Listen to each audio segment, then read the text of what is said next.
So winter ఫుడ్స్లో భాగంగా ఈ రోజు ఏం రెసిపీ చేస్తున్నారు? మనం ఒక స్వీట్ ఐటమ్ చేసుకుందాం, మఖానా అండ్ డేట్స్ ఖీర్ చేసుకుందాం. ఓకే, సో వింటర్ ఫుడ్స్లో భాగంగా మఖానా డేట్స్ కీర్ ప్రిపేర్ చేసుకోబోతున్నాం. దీనికి కావాల్సిన పదార్థాలు అంటే ఇప్పుడు చూద్దాం. మఖానా డేట్స్ కీర్కి కావాల్సిన పదార్థాలు: ఫుల్ మఖానా పౌడర్, పాలు, యాపిల్, జీడిపప్పు, బాదం పప్పు, ఎండు ద్రాక్ష, ఖర్జూరా పేస్ట్. మఖానా డేట్స్ కీర్కి కావాల్సిన పదార్థాలు చూసాం కదండి, ప్రాసెస్లోకి వెళ్ళిపోదాం. ఏంటి, ఫస్ట్ ఎపిసోడ్ కూడా స్వీట్ చేశారు, ఇప్పుడు కూడా స్వీట్. మీకు ఫేవరెటా? స్వీట్స్ అందరికీ ఫేవరెటే కదా, చాలా మంది తిన్నారు. మా మమ్మీ స్వీట్ తిన్నారు తెలుసా, హాట్. బేసిక్గా మనము ఇప్పుడు స్వీట్ ఐటమ్స్ ఎందుకు చేసుకుంటాం అంటే కిడ్స్ కూడా స్కూల్ అయిపోయిన తర్వాత ఇంటికి వచ్చి స్నాక్స్ అని ఉంటారు. ఫస్ట్ ఎవరైనా చాక్లెట్లు, బిస్కెట్లు అలా స్టార్ట్ చేస్తారు కదా. సో వాళ్ళు వచ్చేటప్పటికి మనం ఇది హెల్తీగా చేసుకోవచ్చు. దీనివల్ల ఏంటంటే కోల్డ్ కానీ, కాఫ్ కానీ ఇట్లాంటి సిమ్టమ్స్ ఉంటాయి కదా, బేబీస్కి అలాంటివి ఏం రావు అనమాట. ఓకే, సో అందరికీ బెనిఫిట్, కాలేజ్ గోయింగ్ కానీ, స్కూల్, అడల్ట్స్ ఎవరికైనా ఇది బాగుంటుంది. So what about diabetics? In case diabetic ఏంటంటే మనం డేట్స్ యూజ్ చేస్తున్నాం, అందుకని మనం పంచదారలు యూజ్ చేయట్లేదు కదా. సో అందుకని డేట్స్ కాబట్టి అంత మనకి గ్లైసెమిక్ లెవెల్స్ పెరిగే ఛాన్సెస్ ఉండవు. సో సెట్ అవుతుంది, ఇది అందరికీ సెట్ అవుతుంది. ఏ హెల్త్ ఇష్యూస్ ఉన్నా కూడా మనం డేట్స్ యూజ్ చేసుకోవచ్చు. బట్ డయాబెటిక్ ఉండి హెచ్డిఎన్, హైపర్ టెన్షన్ ఉంటే మాత్రం అది అవాయిడ్ చేస్తేనే బెటర్ అని నేను చెప్తాను. ఓకే, దానికి ఆల్టర్నేట్గా ఏం తీసుకోవచ్చు? దీనికి ఆల్టర్నేటివ్ కావాలంటే ఈ మఖానా ఒకటే యాడ్ చేసుకొని యూజ్ చేసుకోవచ్చు. Okay, done. సో చాలా బాగుంటుందని ఎక్స్పెక్ట్ చేస్తున్నాను. మొన్న కూడా చాలా బాగా చేశారు కాబట్టి చూద్దాం ఏం చేయాలి. ఫస్ట్ మనం స్టవ్ ఆన్ చేసుకొని ఒక కడాయి పెట్టేసుకుందాం. ఓకే, ఒక 1 స్పూన్ వేసుకుందాం గీ. ఓకే, కాజు వేసుకుందాం, బాదం పప్పు, కొంచెం వీటిని ఫ్రై చేసుకుందాం. కొంచెం అంతే దూరగా ఒక 20% చేసుకుందాం. ఓకే, సో స్వీట్ రెసిపీ కాబట్టి మ్యాండేటరీ డేట్స్ వేసుకుంటే ఇంకా బాగుంటుందంట. సో ఇన్ కేస్ డయాబెటిక్తో పాటు కూడా మనకి హైపర్ టెన్షన్ ఉంటాయి కనుక డేట్స్ మాత్రం అవాయిడ్ చేయమన్నారు, ఇదైతే గుర్తుపెట్టుకోండి. సో రెగ్యులర్గా కూడా తీసుకోం కాబట్టి ఓకే, అప్పుడప్పుడు తీసుకోవచ్చు కదా, ఇది బాగుంటుంది, తీసుకోవచ్చు. ఇప్పుడు మనం డేట్స్ అని చెప్పుకున్నాం కదా, కొంతమందికి డేట్స్ ఇష్టపడకపోవచ్చు. వాళ్ళు ఏం చేసుకోవాలంటే దానికి బదులు మనకి కస్టర్డ్ ఉంటుంది కదా, ఇప్పుడు ఈ సీజన్లో వచ్చే సపోటా కానీ, కస్టర్డ్ కానీ, వీటిని కొంచెం గ్రైండ్ చేసుకొని ఆ పేస్ట్ని కూడా మనకి దీనికి రీప్లేస్మెంట్గా మనం వాడుకోవచ్చు. ఓకే, అలా. సో కస్టర్డ్ యాపిల్ తినొచ్చా డయాబెటిక్ పేషెంట్? డయాబెటిక్ పేషెంట్ తినకూడదు. వాళ్ళకి ఆల్టర్నేట్ అడుగుతున్నాను నేను, అందుకే. వాళ్ళకి ఆల్టర్నేటివ్ ఏం లేదు, వాళ్ళకి ఆల్టర్నేటివ్ వచ్చి మఖానా ఒక్కటే. కొంచెం ఒక 1/2 spoon jaggery, black jaggery use చేసుకోవచ్చు. అంటే తాటి బెల్లం అంటాం కదా మనం, తాటి బెల్లం యూజ్ చేసుకోవచ్చు డయాబెటిక్ వాళ్ళు. ఓకే, సో ఇవి వేగిపోయి పక్కకి తీసుకుంటాం. ఇవి కొంచెం పక్కన తీద్దాం. కిస్మిస్లు వేసుకుందాం నెక్స్ట్. దీన్ని కొంచెం ఫ్రై చేసుకుందాం. అసలు ఈ ఊరికే కొంచెం హీట్కే ఇది అయిపోతాయి కదా. అవును, చాలు.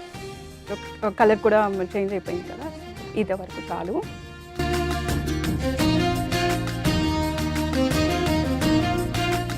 ఇది మఖానా కొంచెం లిటిల్ బిట్ ఫ్రై చేసుకొని పౌడర్ చేసుకున్నది. ఓకే, ఓకేనా, 2 స్పూన్స్ మఖానా సరిపోతుంది. సో ఆ టెక్స్చర్ రావడానికా? ఇది టెక్స్చర్ కోసం. Okay, 2 spoons. ఎందుకంటే ఇది ఆల్రెడీ మనం ఫ్రై చేసిన మఖానే కాబట్టి అంత ఫ్రైడ్ అవసరం లేదు, జస్ట్ ఊరికే అలా గీ ఇది అబ్జార్బ్ చేసుకుంటుంది కదా అట్లా. సో ఆ ఫ్లేవర్ ఓన్లీ మనకి నెయ్యి ఫ్లేవర్ అలా పట్టడానికి గురించి మనం లైట్గా ఫ్రై చేసుకుంటాం మఖానా. సో మఖానా చాలా మంచిది. ఇదివరకు రోజులు ఎక్కువ తినేవారు కాదు కానీ, సో హెల్త్ కాన్షియస్ వచ్చిన దగ్గర నుంచి కిడ్స్కి చాలా వరకు ఇవే పెడుతున్నారు స్నాక్స్ లాగా. ఇప్పుడు మనం ఇందులో మిల్క్ యాడ్ చేసుకుందాం. డన్. మనం ఇప్పుడు ఒక పర్సన్కి సరిపడా క్వాంటిటీ చేసుకుంటున్నాం మనం. ఓకే, ఇప్పుడు మనం ఏం చేద్దామంటే డేట్స్ యాడ్ చేసుకుందాం. Date paste.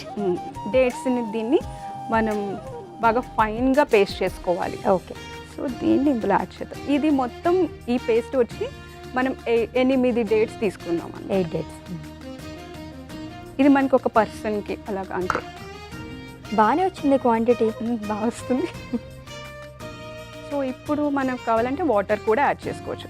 సో ఇది వేసాం కాబట్టి కన్సిస్టెన్సీ ఇది ఉంటుంది కాబట్టి, మిల్క్లో కూడా ఫ్యాట్లెస్ ఉంటుంది, క్రీమీ మిల్క్ ఉంటుంది, స్కిమ్డ్ మిల్క్, ఫ్యాట్ మిల్క్, ఇవ 3-4 టైప్స్ ఉంటాయి. అవును. కొంచెం వెయిట్ తగ్గాలి అనుకునే వాళ్ళు ఏంటంటే స్కిమ్డ్ తీసుకోవచ్చు, ఓకే. లేదా కౌ మిల్క్ కూడా తీసుకోవచ్చు.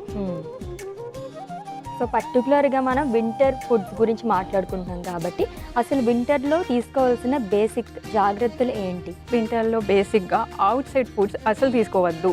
ఓకే. ఐస్ క్రీమ్స్ తీసుకోవద్దు. స్నాక్ టైంలో చల్లగా ఉంది కదా వెదర్ అని చెప్పి పునుగులు, బజ్జీలు, పకోడీలు ఇవన్నీ అసలు తీసుకోకూడదు. బేసిక్గా అసలు తీసుకోకూడదు. ఇంట్లో చేసుకున్నా తీసుకోకూడదా? వద్దు, అసలు ఏది తీసుకోవద్దు. Okay, ఈ deep సీజన్లో ఏంటంటే మనకి డైజెషన్ ఇష్యూస్ వస్తాయి అన్నమాట బేసిక్గా. అందుకే వాటర్ కంటెంట్ ఉన్నవి, ఈజీగా ఫైబర్ కంటెంట్ ఉన్నవి ఎక్కువ తీసుకోవాలి, ఈజీ డైజెస్టబుల్ అవ్వాలి. కాబట్టి సమ్మర్లో వెయిట్ లాస్ అయ్యేది బాగుంటుంది, వింటర్లో అంత వెయిట్ లాస్ ఉండదు, ఎందుకంటే మనకి స్వెట్ ఉండదు కాబట్టి. రాదు. అవును. సో అందుకని అదేదో మనం తీసుకునే ఫుడ్లోనే బేసిక్గా మొత్తం ఉండాలి, న్యూట్రియంట్స్ అన్నీ ఉండాలి, బట్ మనం స్లిమ్గా ఉండాలి. సో అందుకని ఇంగ్రీడియంట్స్లోనే మనం ఈ సీజన్లో మాత్రం జాగ్రత్తగా తీసుకోవాలి. నెక్స్ట్ ఏం చేద్దామంటే మనం ఇంతకు ముందు గీలో ఏదైతే డ్రై ఫ్రూట్స్ అన్నీ వేసుకున్నామో దాన్ని దీనిలో వేసేసుకుందాం. ఓకే. యాక్చువల్లీ ఇది కూడా వాటర్ వేసుకోకపోతే హల్వా లాగే ఉంటుంది, చూడడానికైతే అలానే ఉంది. సో నెక్స్ట్ ఏంటంటే యాపిల్స్ వేసేసుకుందాం. యాలకుల పొడి యాడ్ చేసుకుందాం. మనకి ఈ గీ ఉంది కదా, ఇది ఫైనల్గా 1 స్పూన్ యాడ్ చేసుకుందాం. ఓకే.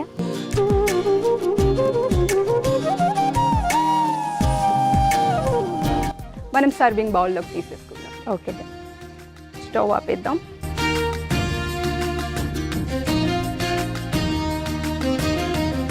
సో ఇది మఖానా డేట్స్ ఖీర్. టేస్ట్ చేసి చెప్పాలి. ఓకే. ఎస్, చలికాలంలో ఇటువంటి స్వీట్ రెసిపీస్ తింటే చాలా చాలా బాగుంటుంది. So makhana dates kheer taste చేసే ముందు దీనికి కావాల్సిన పదార్థాలు, తయారీ విధానం ఒకసారి చూద్దాం. మఖానా డేట్స్ కీర్కి కావాల్సిన పదార్థాలు: కూల్ మఖానా పౌడర్, పాలు, యాపిల్, జీడిపప్పు, బాదం పప్పు, ఎండు ద్రాక్ష, ఖర్జూర పేస్ట్. మఖానా డేట్స్ కీర్ తయారు చేసుకునే విధానం: ముందుగా ప్యాన్ పెట్టి నెయ్యి వేసుకోవాలి. నెయ్యి వేడెక్కిన తర్వాత జీడిపప్పు, బాదం పప్పు వేసి ఫ్రై చేసుకుని ఒక బౌల్లోకి తీసుకుని పక్కన పెట్టుకోవాలి. తర్వాత ఎండు ద్రాక్ష వేసి ఫ్రై చేసుకుని పక్కన పెట్టుకోవాలి. అదే ప్యాన్ లో మఖానా పౌడర్ వేసి ఫ్రై చేసుకోవాలి. కొంచెం ఫ్రై అయ్యాక కొంచెం పాలు వేసుకుని కుక్ చేసుకోవాలి. కుక్ అవ్వగానే ఖర్జూరం పేస్ట్ వేసి కొంచెం సేపు మళ్ళీ కుక్ చేసుకుని తర్వాత ముందుగా ఫ్రై చేసుకున్న డ్రై ఫ్రూట్స్, యాపిల్ ముక్కలు వేసి కలుపుకుని చివరిగా నెయ్యిని కూడా వేసుకుని సర్వింగ్ బౌల్లోకి తీసుకుని సర్వ్ చేసుకోవాలి. అంతే, cool makhana dates kheer ready.